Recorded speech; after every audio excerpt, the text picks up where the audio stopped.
Okay, so apart from nudity, which is usually the first thing people watch sexploitation films, what was what was that special something which has caught your attention to that degree that you decided, well, I want to know more about these films and people who make them? Sure, that's a great question. I might clarify one thing. In the earliest days of the sexploitation genre, there really was almost no nudity even, you know.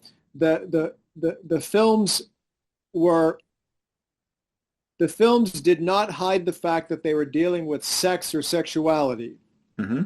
in a way that Hollywood movies would not do.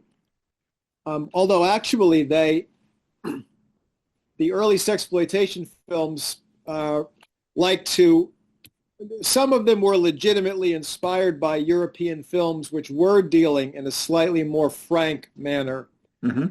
slightly more open manner with sexuality. But they didn't necessarily show either sex or nudity. Which I think is interesting. But sex was a clearly recognizable issue in the movies. Hmm. And very rapidly, within a few years, they began to deal much more openly and much more frequently within a film with sexual situations. And it probably isn't until 5 years into the sexploitation genre that you really begin to find very aggressive nudity.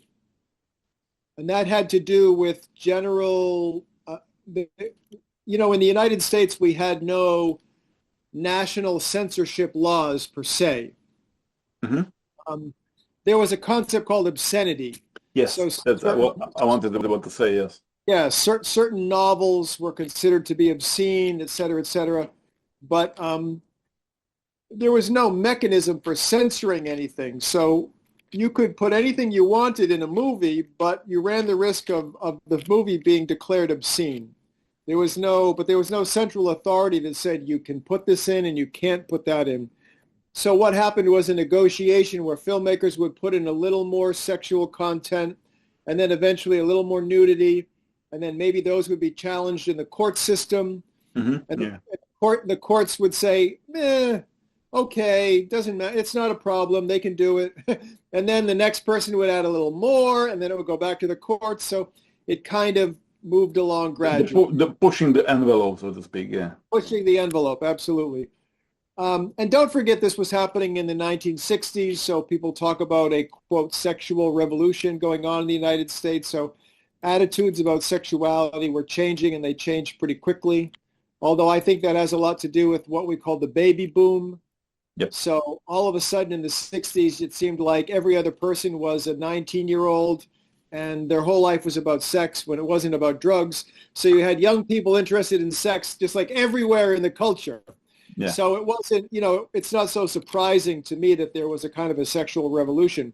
Although having said that, very few young people of that generation, like hippie people, did not go to these sex films. They were having sex. They weren't watching sex movies. They were having real sex, right? Yeah, that's a good point, yes. Right. So it tended to be older people like their parents' generation who were the real patrons of the developing sex cinema. So, so to get back to your question, what attracted me to these films? What attracted me was not necessarily the fact that they had a limited amount of sex or a limited amount of nudity in them. By the time I discovered them, I could see any hardcore porno movie I wanted. That was not particularly what interested me. What interested me were two things. One, originally when I first found them, I was absolutely, completely unaware that there had been a genre of films of this nature in the United States. Hmm. And I had been watching movies for quite a while and all kinds of movies, and I considered myself to be fairly knowledgeable about American cinema. But this was complete mystery to me. The only thing I had heard of a little bit was Russ Meyer. Yep. Some people listening to this may know the American filmmaker Russ Meyer, very important in the history of sexploitation, although he was working on what we call the West Coast in California. So I have never myself personally specialized in studying his films because I focused on films made in New York, but I know all of his films quite well, and I have tremendous respect for him. So I had heard a few of his films because he became semi-well-known in popular culture in America by the 1970s. Yep. And he's probably the only sexploitation filmmaker that maybe you can get some people to recognize. Oh, Russ Meyer, I've heard of Russ Meyer, right? They might know him. But the films that I was discovering on videotape, say, coming from Something Weird Video, were not all of them were shot in New York, but a very, very large percentage. I might even say 60 or 70% were shot in New York. And those films had completely disappeared, and almost none of the filmmakers ever became well known as a result of their efforts. You know, the people who went to see them, by the way, in the 1960s, basically were going to see pornography. Yep. They were not going to these movies thinking they were going to see great art. They were not movie buffs. They were not going to see Bergman and then going to see Doris Wishman the next day, right? They were going to see a dirty movie. Yes. And those were the dirtiest movies you could see in the United States, you know, in the mid-60s, the late 60s. That was the strongest sexual content. So they weren't paying any attention to who made them. They weren't thinking too hard about whether the films were made in an interesting way or a normal way. You know, they were just there to get a few glimpses of naked breasts and to see some sexual situations, right? So, well, yeah, I can relate that because back in the day, and I'm talking, okay, I might be 15, and back in the day, we're talking about 1991, 1992, we got the first satellite dishes, and there's like these late movies and some certain, there was German channels like RTL, and they got that like this school Jungfrau report and whatever. yes, Obviously right, the softcore versions. right. And you watch that, like, the parents go to bed like, oh yeah. You don't understand the word because it was in German, so obviously I don't Right. speak German. But So it didn't matter because you were just there to see exactly. So topless girls, right? yeah, exactly. So it was the same situation as you just described. That you don't go for a story, you go for the dates. Also, basically. That's exactly right. That's exactly right. And so that was that was the reason why those films were made. That was the market for them.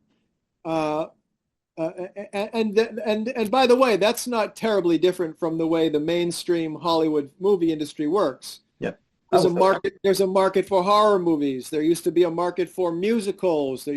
There's a market for action war movies. There's a market for these superhero movies. You know, whether they're good or bad, there's a core of fans who will go to see them. And Hollywood, that's why Hollywood invented genre, because they know that people have certain personal, I'll use the word fetish, but I don't mean it sexually. It's just their fascination. Yes. And so they know if they make a Western, a cowboy movie in the 40s and 50s, that a lot of young men would go see them. It didn't matter if it was good or bad. They just wanted to see Western cowboys and guns shooting and that. So the same thing with sex films. But what I discovered when these films began to surface on videotape was that some of them were very, very interesting from the point of view of film aesthetics, film style, and that there were certain filmmakers who had distinct styles. Mm-hmm. I don't just mean the subject matter they would deal with, but the way they put images together, the way they mix sound and images. They had a very distinct way of working, and those were the people that I became fascinated by. And it turns out that they carved out, a very nice place for themselves within that sexploitation cinema because they were productive, but also because they were talented and they had the drive and the interest to make films, usually with very low budgets and usually for very little money. But, they had whatever that combination of qualities were that made them successful and made them go back time and time again to make more movies. You already mentioned Rosmeyer, although there's this point of contention that who actually made the first exploitation movie, which, like in a modern sense, which goes either to Rosmeyer or to David Friedman and Herschel Gordon Lewis with The Adventures of Lucky Pierre, or in the case of Rosmeyer of Mr. Immortal Tease. Right. So this What, gets what's your take on that? Which yeah. you would consider the It's first? it's a good question, and I don't mean to confuse people. That because sometimes I distinguish between those early so-called nudie cutie films, or also there was a parallel genre of nudist films about people in nudist camps. And Yes. the nudie cutie films were not nudists going to nudist camps, but just movies where you could see kind of like Playboy magazine, a little bit of topless nudity. You see tits, in Yeah. other words. Um, I tend to treat those as a separate group of films, and I don't consider them to be entirely true sexploitation. Now, I don't want to get into any arguments. If somebody wants to call them sexploitation, that's fine. I mean, honestly, it's fine. But what they were really exploiting was nudity and not sex, because typically in the nudist films and the nudie cutie films, like the early Russ Meyer films, there's no sex. All you see is a young woman with, showing you her boobs, as we Yeah. say. Now, I know for every 12-year-old boy, seeing boobs is the same thing as sex, but it's not really It's sex in the sense of people coming together and having sexual contact or exhibiting sexual stimulation. Like the nudist camp films, and Doris Wishman was one of the pioneers of the nudist camp genre, and then later she switched to what I call sexploitation. The nudist camp films, it was completely forbidden to show anybody with any interest in sex. They could walk around with no clothes on. They could play volleyball with no clothes on. They could ride on a horse with no clothes on, but never, ever sex. They could not show any sexual interest in any person. Yeah. Yeah. So to me, there's an interesting distinction there. And again, I'm not going to argue with anybody. If you want to lump nudity in with sex, that's fine with me. But I think there is an interesting distinction because those early films were distinctly sexless. And there were legal reasons for that. Because with the nudist films particularly, you could make an argument in the United States that nudity within the context of nudism was not sexual in nature.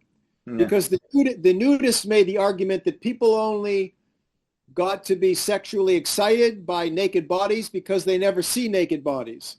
The nudist said if you saw people naked all the time, you wouldn't be aroused by nudity. If you always saw your mother naked, you wouldn't think anything of it, was their argument, right?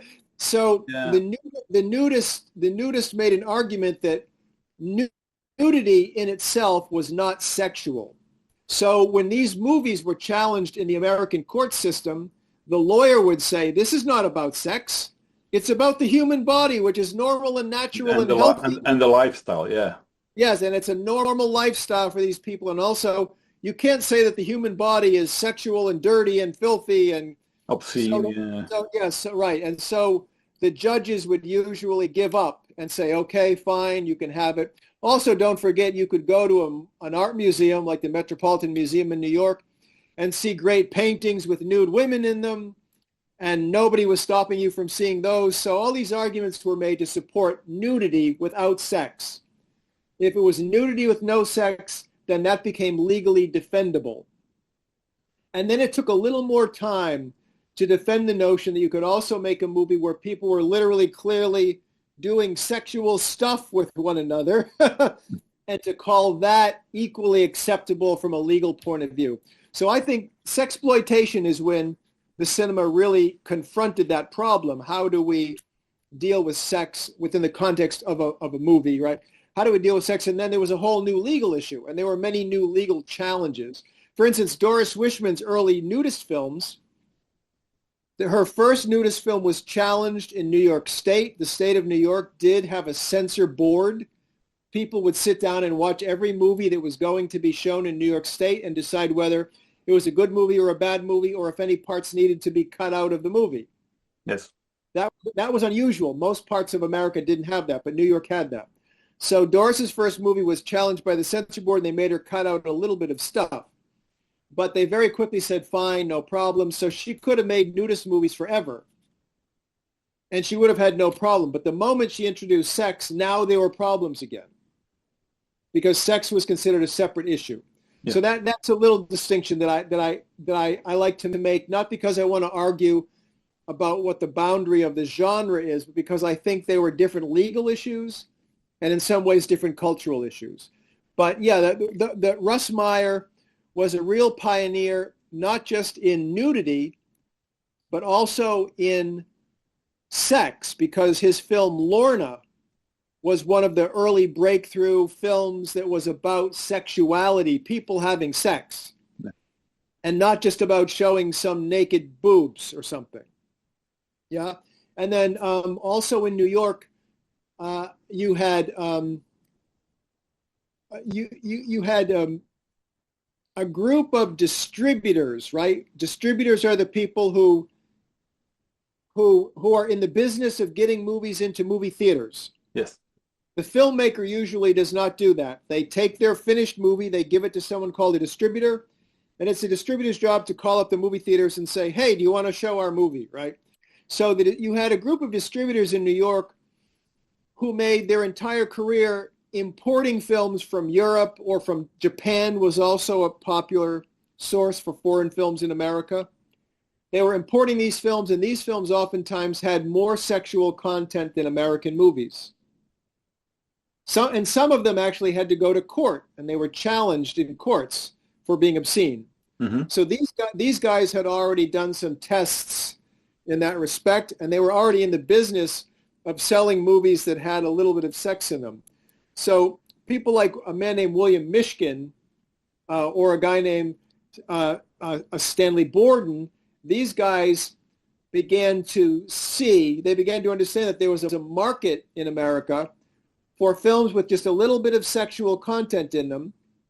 And instead of buying them from Europe, they could be made here in the United States, and they could use the same legal arguments to defend them. Yeah. So it's around, say, 63 or 64, 1963, 1964, that you begin to see films made in America that are claiming to emulate or imitate these more sexually open European films, but they're made in America, and to tell you the truth, they go much further very quickly than typical European films, which is typical of America, right? Everything overboard, everything too much. So that's really where you start to get sexploitation, and I would say is the true origin of the genre. Doris was not completely a pioneer, but she very quickly saw the shift away from the nudity-oriented films toward the sexually oriented films, and by 1964 she had already shifted toward making the sexual film. So she was one of the early filmmakers in that respect, although there were a few people like the famous Madame Olga films, William Mishkin's film Orgy at Lil's Place, The Sexperts. These early films precede Doris by some months or a year at most, but Doris quickly understood, or Joe Sarno, also a pioneer, quickly understood that he never made nudity films. He only started to make the sex films. The first of them were very timid, but then by about 63, 64, like his film Sin in the Suburbs, 1964, he really made a film that was completely about women having sexual affairs while their husbands were off at work. I mean, that was a very strong film for the time. And there's no nudity in that film. When the actresses take off their blouse, they go like this and cover themselves. Yeah. It's all implied, yeah. Right. So because they didn't want to get into the problems of showing nudity within the context of sex. Yeah. So anyway, that's really, I would say, the beginning of what I call the sexploitation genre. 63, 64 is really the beginning. 64 really is the beginning. There's always a problem figuring out when genres start. I mean, Ed Wood, made a film called The Sinister Urge in the late 60s, in the late 50s, pardon me, that many people consider to be a proto-sexploitation film, and I see no reason not to make that argument. There are anomalies and strange things that pop up before a genre really takes form, but I would say in 64 you see the beginning of a genre. You could say, oh, all of these movies are doing the same thing at the same time, and they have an awareness, a self-awareness of the fact that, yes, we are now a genre of films that's about softcore sex. And that's really the beginning of sexploitation. And the films are marketed that way in their newspaper advertisements, etc. Right. Okay, we already mentioned two important figures of sexploitation. Well, a few of them, but two important Very important. features is, and we start with, let's, because ladies first, obviously. So you already mentioned Doris Wishman. Yes. Tell me, Michael, how did you meet this exploitation movie legend? Yes, I am Doris Wishman's biographer, although I haven't published my book about her life and her career yet. And Doris Wishman's films were some of the very first sexploitation films I ever saw. But my real interest in them was because they were so unusual from a stylistic point of view that I became intrigued immediately by the identity of the film, about the identity of the filmmaker. You know, I had already seen all of these art films, Bergman, Fellini, Truffaut, you know, Godard, these films that are made by filmmakers who famously have what they're famously called auteur filmmakers. They have a distinct way of making films, a kind of a style that's relatively recognizable. And when I saw these Doris Wishman films, I was like, whoa, like these were some of the most stylistically distinct movies I had ever seen. So it immediately was clear to me that I was dealing with an extremely unique, visionary filmmaker. And it was just a coincidence that a very short time after I saw these movies, she was invited, believe it or not, to Harvard University to attend a screening of 4 or 5 of her movies. Mm-hmm. I won't go into the backstory about why that happened, but I was living in the area at the time, had literally just discovered her movies, I don't know, a few months or a few weeks earlier even. And so I attended the screening. Doris was there. I met her, introduced myself to her, stayed in touch with her, began to become more interested in her films. And it just occurred to me that somebody needed to do something to document her career. And she was already by that time, well, she lied about her age, which is, you know, which is good. A woman should lie, an older woman should lie about her age. But, you know, she was already like in her 80s. So it was clear that somebody needed to do something while she was still with us to document her career. And my ambition, even from that early time, was to write a book about her. There are various reasons why it's taken now almost 30 years for me to get it together. But I was lucky enough to know Doris quite well the last several years of her life, and to even facilitate the production of a film she made right at the end of her life, which has never been formally released, but I worked on that movie with her, and it taught me a great deal about how she worked as a filmmaker, which was my goal, to really be there when she was making a movie and see how she did it. Interesting. The movies of Doris Wishman could be considered an acquired taste. If you're tasked with introducing her work to a brand new audience, which is like talking we are now, who has never ever experienced such an experience, what would you say? How would you introduce her movies to Sure. I mean, such people? Well, first of all, they're a great introduction to the sexploitation genre in general. So if you just are curious about the genre, go seek out some Doris Wishman movies, and I think that you'll get a good sense of how the genre worked in the mid to late 60s. But the other thing that's important about Doris is her unique style. So I'll just mention a few things. Doris had very little sense for the camera or for camera work. Now, most directors never touch the camera. They hire talented cinematographers to execute, you know, to supposedly execute their instructions. And I believe that in the best situations, you know, they work together. It's not that the cinematographer is secretly making a movie that the director knows nothing about. But most directors, the most they do is look through the viewfinder and say, okay, that looks good. Doris didn't have much of a sense for what the camera was seeing. So she would gather in a lot of, I would call it disparate or dissonant footage. In other words, while she was filming, she didn't have any real sense of how things would match up later in the editing. This is something that filmmakers worry about and argue about all the time while they're making a movie. When I move the camera over here, when I put it together later on the editing table, are all the images going to match up together in a way that makes everybody feel that this all happened in the same place at the same time? Right? When you're watching a scene of some people having a an argument at a dinner table in a regular movie, you have to stop and think that those are all different shots taken at different times from different points of view. They could have been shot on different days. You don't know, because everything is then put together later through editing. Yes, true. So Doris would collect these dissonant bits of footage, and I knew one of her camera operators very well, a very lovely guy named Chuck Smith, who shot many films for Doris. And he had very limited instructions from her, but he also tried to be creative and give her interesting shots. So she'd take all of that, and then Doris would shoot for a day, and then she would run out of money, and then she'd go edit things together, and then she'd go back a month later and try to shoot again for another day, and she'd gather in that footage and edit it together. So it was a discontinuous process. So she was putting together these different parts, kind of like a Frankenstein's monster. Yeah. That's a good comparison. Yes, it really is like that. Parts of different bodies put together and trying to construct something coherent according to her rules that would maintain a sense of what's called continuity in filmmaking, right? In other words, continuity is the sense that what you're seeing all happened in the same time and place. Yeah. Even though if everybody thinks about it, you recognize that all these different angles, as they're called, were shot at a different time from a different position, and they needed to be put together later.